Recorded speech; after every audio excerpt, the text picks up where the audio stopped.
Happy Tulip Tuesday.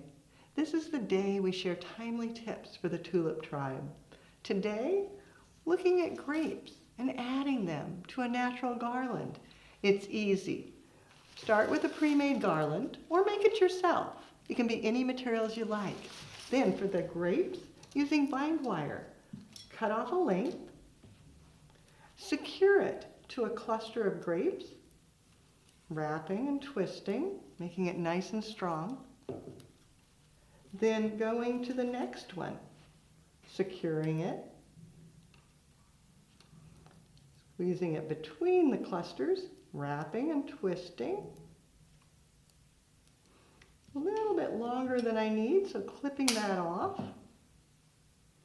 Then, the magic, you just take it and drape it directly over the garland and let it hang, looking like it grew there naturally.